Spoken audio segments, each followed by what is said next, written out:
Immunoblotting combines the superior resolving power of SDS polyacrylamide gel electrophoresis with a highly sensitive antibody binding assay to detect a specific protein in a mixture of different proteins. Proteins are first separated in an SDS polyacrylamide gel.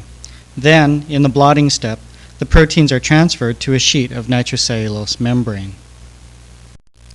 The gel containing the separated proteins is placed on the membrane.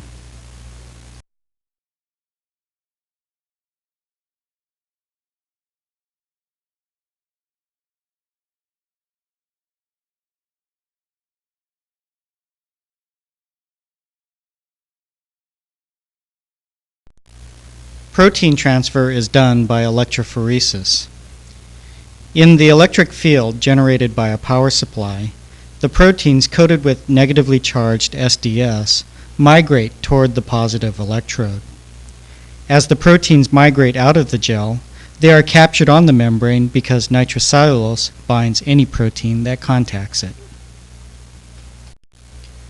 The proteins stick to the membrane in the same positions they had in the gel. Thus, the membrane is a blot of the gel.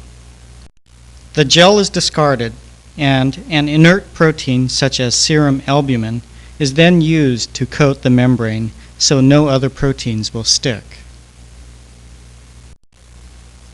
A primary antibody, chosen to specifically bind only the protein of interest, the red one here, is then added.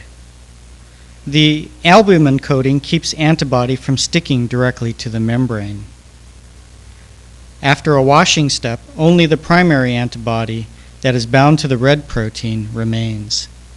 Several methods are used to detect the antibody-labeled protein. All use a secondary antibody, which binds specifically to the Fc domain of the primary antibody.